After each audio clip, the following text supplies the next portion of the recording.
opening to the love of the lost one could be something as immediate and easy as just being open to those small moments of enduring connection and or seeing anything as a potential sign from our lost loved one. Mm-hmm. At one end of the spectrum, and all the way up to like really getting real precise and engineering, like, if you will, to formulate structures and other practices to foster more or deeper or maybe even new kinds of connection between you based on where you are now with each other. Mm-hmm.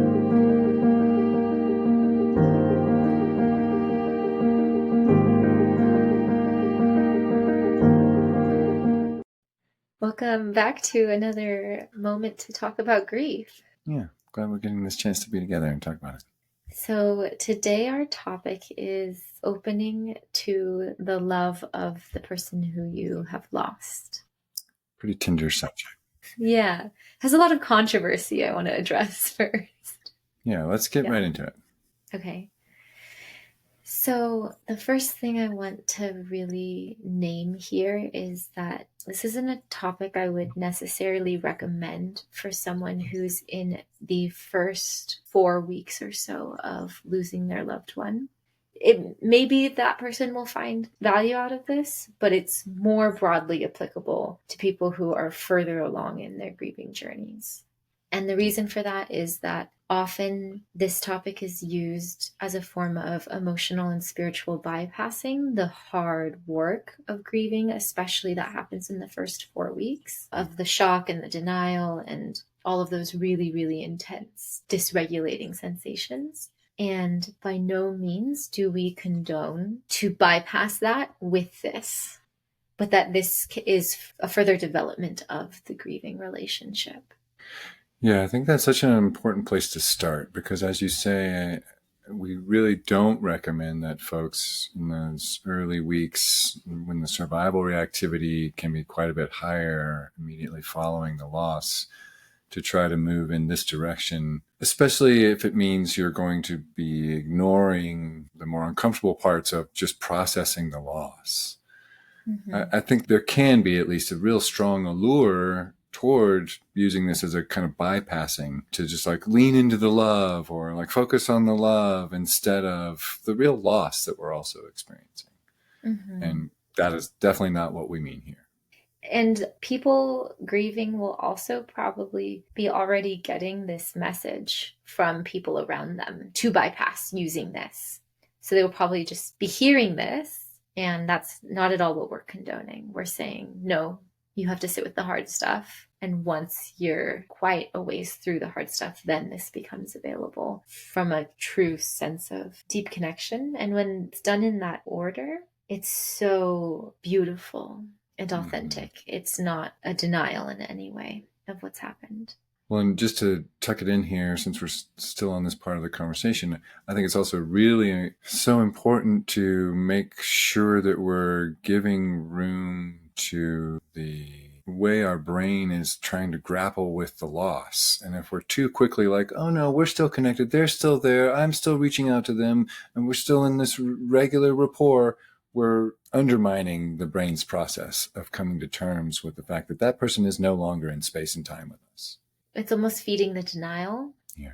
And then another caveat with this is that it can be really difficult if there was complicated circumstances leading up to the death, or if the relationship itself just wasn't clean. If it was a complicated relationship, if there was elements of love, but also elements of hurt or conflict or of rubbing shoulders the wrong way. This process is still available to those types of relationships. And again, we don't want to bypass all of the processing necessary to come to peace with the complicated circumstances or complicated relationship of the person who passed by just saying, only remember the good things, only talk about the good things, and remember how much they loved you. Yeah. We're going to get lots of messages about that anyway. And so, yeah, I think having this sort of counterpoint or this counter understanding that we can carry with us is like, yes, I want to make room for being open to the love, but there are things that need to be addressed first, right? So like we've already said, not using this as a way to avoid your actual grieving, the loss, but also, not using this as a way to ignore outstanding issues or feelings you may have around how things went with the person while they were still with you. Mm-hmm. I think we talked about this a little bit in the episode or conversation we had about guilt, where sometimes it can be useful to write a letter to our lost loved one. Mm-hmm. This is another instance where I think that can be really useful, and not necessarily to talk about our own stuff, like, sorry, this happened, or sorry, I didn't do whatever, but more like, I'm still holding on to some thoughts or feelings about the way this or that went with us, or this interaction went, or that interaction went, or when you did so-and-so, or when this misunderstanding happened. And airing some of those, even though the person's not around to respond or to hear you in space and time, still giving yourself room to process some of that by having your part of that conversation. Mm-hmm. Mm-hmm. That is something super important to do on the way to or before this process that we're going to talk about today. Mm-hmm. Yeah, so these are all prerequisites. So if you feel as though you haven't met any of these prerequisites, stop listening to this one and go listen to a different one about those prerequisites. Yes, well put. Yes. But if you feel like you are at a greater sense of acceptance and clarity with the relationship, then please keep listening, because this is a really, really profound next step to take in your grieving journey. Yeah, couldn't have said it better myself. Thanks for putting it that way. Yeah. Before we kind of go into, I know there's a process that you want to guide, and I can't wait for people to have the opportunity to go through that with us. But I want to make sure we talk a little bit about the range of possibility here for folks. Mm-hmm. Because on the one hand, we could, opening to the love of the lost one could be something as immediate and easy as just being open to those small moments of enduring connection, and or seeing anything as a potential sign from our lost loved one. Mm-hmm. At one end of the spectrum, and all the way up to like really getting real precise and engineering, like, if you will, to formulate structures and other practices to foster more or deeper or maybe even new kinds of connection between you based on where you are now with each other. Mm-hmm. Do you want to give examples of that? Well, yeah, I was just thinking, I've become really active in asking my brother, who I lost last year, to give me signs. And at first I was just like accepting ones that showed up, and I was like, oh, well, that seems like that's a sign from Edward, or that reminds me of Edward. I'll count that as a sign, right? And I think anyone can do that, right? Mm-hmm. Something reminds you of the lost loved one, and especially if it brings some sense of the love and connection you had with them, that counts, right? We can count Mm-hmm. that. One example I've had that's just real simple is Cardinals. Cardinals just like took over his yard. And in fact, he had a cat that he named Birdie, which is the sound that cardinals make. They go birdie, birdie, birdie, birdie, birdie. So it was this hilarious joke between him and the cardinals in his yard with his cat. I can't tell the story without mentioning that after he passed, I also went and rescued his cat, Birdie, and I have Birdie with me now. But it has formulated this relationship with cardinals too. And in Montana, we're too far north to actually see real cardinals. But a couple of things. I got a tattoo of a cardinal, so every time I see that, that's a sign of that continuing connection.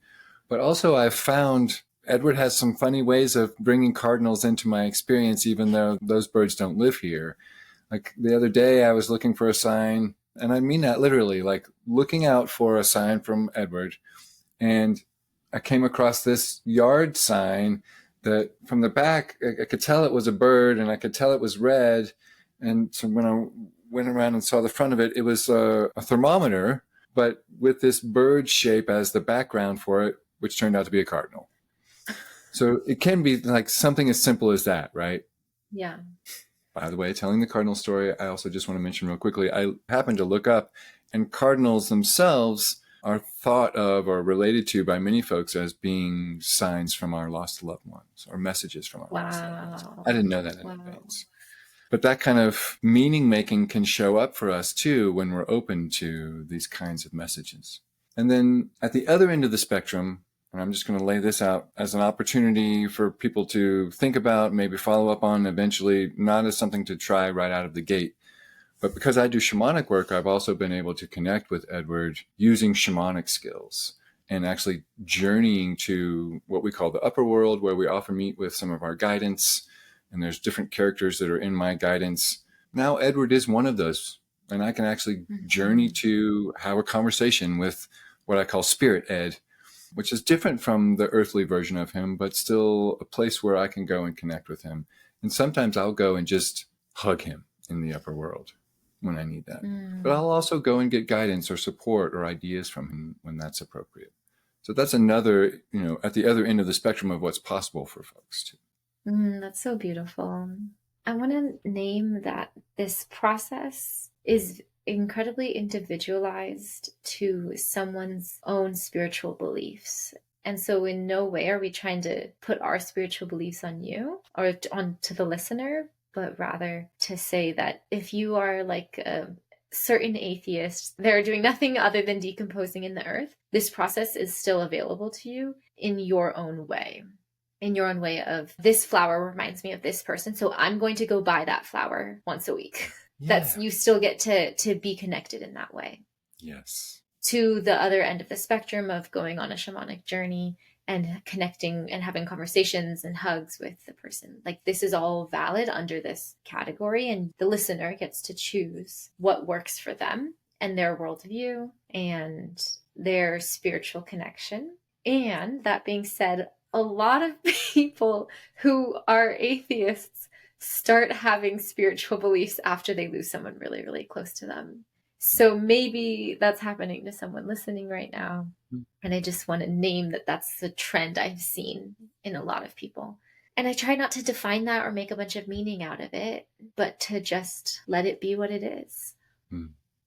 I'm so glad you brought that part up. That's so helpful for both purposes, both to make sure that we're being clear that like the way that we've approached this has been the way that we've approached it. We're trusting and hoping that you're going to approach it the way that's right for you. But also there's possibility here. Maybe something that hasn't been right for you up to this point could be right for you moving forward. We don't know where the transitions that we go through in grieving will take us. But I think it's so important for you I'm so glad that you mentioned that. Yeah. And thank you. I've done that too. Even just something as simple as last summer, I planted several pots of flowers that I knew Edward would love. I think that's something that anyone could do, that every time you see it will, be part of that connection that we're talking about continuing. Those possibilities are certainly there too. So I want to make sure that we get to the process that you want to guide folks through. I also just want to mention that even in terms of just sitting with the thoughts of someone that we love, who we lost, taking the opportunity to go to a place where we feel safe, to even like put our hand to our heart or to the back of our neck or to our forehead, someplace where we can bring in a little bit of light touch and give ourselves an opportunity to, even if the relationship was fraught, even if it was quite complicated, even if there weren't nearly enough episodes of this, thinking in our minds of a time when we were really connected with that person or they were supporting us at some really deep level or even taking care of us in some really potent way, and bringing that image up in our minds. And all of these as ways to neurochemically support the opportunity to connect with them. And we can do that whether we go any further with it or not. An easy, basic way to just give ourselves an opportunity to have a moment of feeling the connection and neurochemically generating the experience of the connection that we have with them already. The benefit of doing even a simple process like that is that we can give ourselves this instantaneous moment of a very simple, very present kind of connection with that person, even though they're not in space and time with us. And by doing it this way, going someplace where we feel really safe, sitting down, bringing in a little light touch and thinking of a moment when we were really connected with them or they were really supporting us, because these are all ways of generating oxytocin, the release of oxytocin, which is the bonding neurochemical, which is so important for having the experience of being connected with someone. So even if we go no further, or even as just like a beginning practice or a way to open the gates to this connection, after we've already satisfied the other caveats that we're talking about so far, this can be a really simple, easy way to begin, or to just have a discrete process that's 5-10 minutes. This reminds me a lot of the practice of creating an ofrenda for Dia de los Muertos, which I do every October. That's a practice that's in my lineage that I didn't grow up doing. And so it felt very odd for me to have this strong desire to do it now as an adult. But thankfully, I have spent some time traveling in Mexico, and I spent multiple Dia de los Muertos in Mexico, Day of the Dead's, to kind of see that the grief doesn't end. And this is the continuation and the evolution of the grief. That even 20 years after the person has passed away, you still find a special carved out time to be connected to them.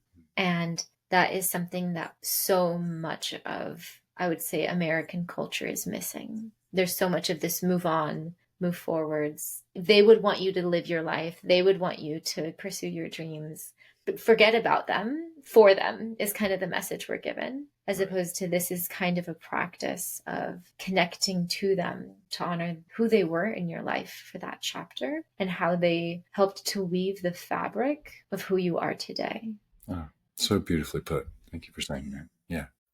This episode is brought to you by the Center for Emotional Education and Sacramento Reiki Center, where we support full-time grievers every day.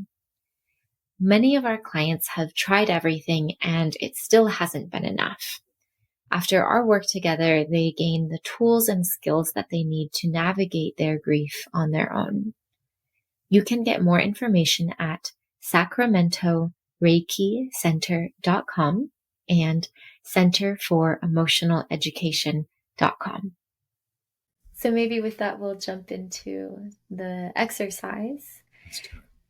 I want to just lead a short moment for people to actually experience this. This is something that I do with my clients once they're at least 6 months out from their initial loss, to experience this sense of connection. So if you are in a place where you can lay down or find a comfortable seated shape, that would be beneficial. If you're not, just keep doing whatever you're doing right now.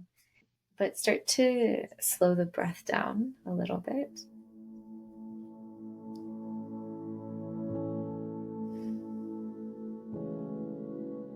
And maybe one hand goes over the heart, one hand over the belly.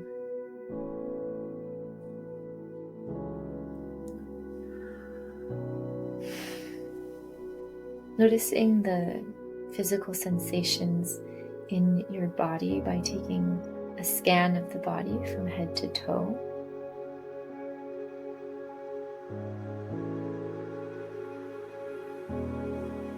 First observing where in the physical body there's tension.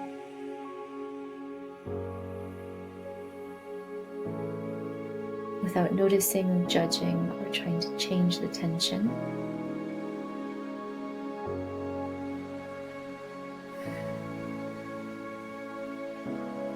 And then switching to observe where in the body there is peace. Again, without trying to change or judge the peace, just observing that it is there in your body.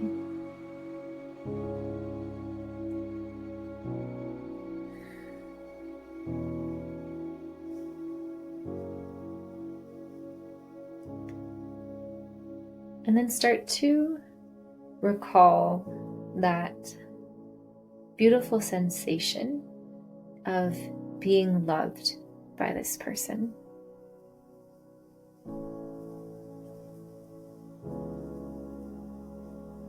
That maybe it was a short moment or maybe it was many moments over many years. But the most important thing is just the sensation of being loved.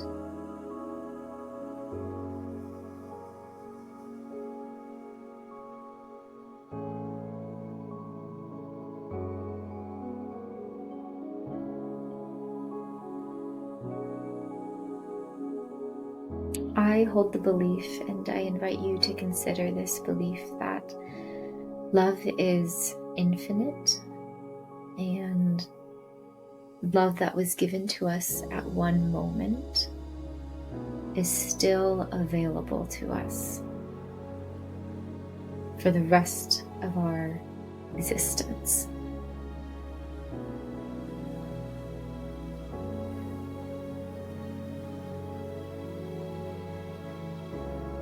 So the same way that you can remember the love from this person, so too can you allow the heart to soften and open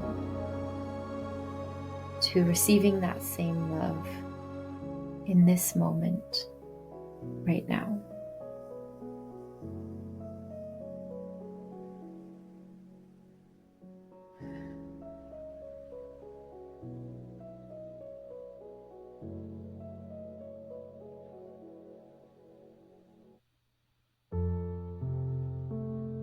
And then feel the gratitude in the heart start to well up, being so thankful that we had the opportunity to receive this love in this memory from our past, and the opportunity to give love back to this person.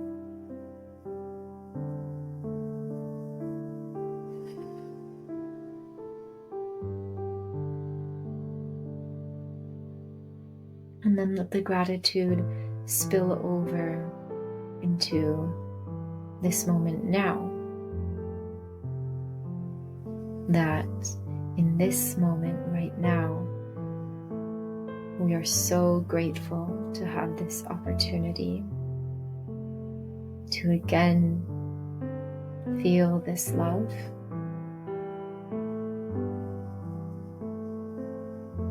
And to give this love back.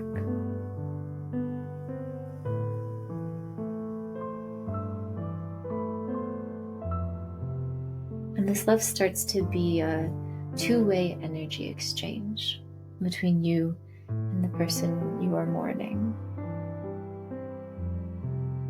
of presently receiving. This might almost feel like a download from the great above flowing into the top of the head.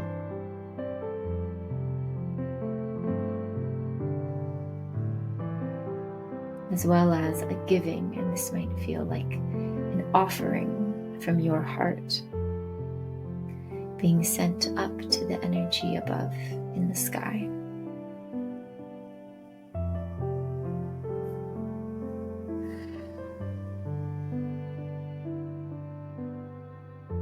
And like this, it creates a circuit inside of you from the sky into your crown, into the heart, from crown into the sky.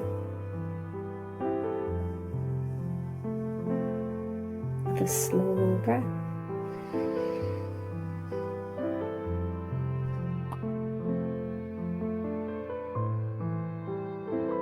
I'll take 3 more breaths here. Deeply in with the belly.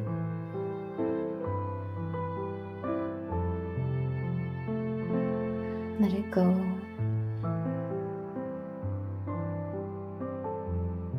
Even slower is the next breath.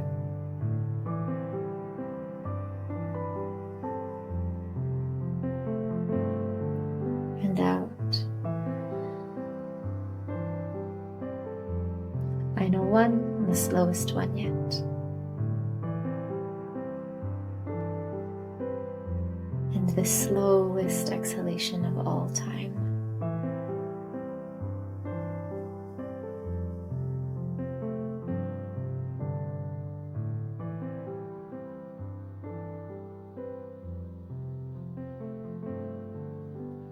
And then gently bring yourself back to the room you're in, perhaps by looking around the room,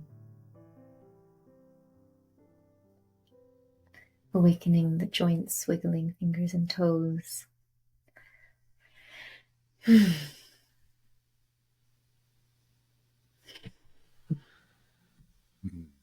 Thank you so much, Selysa.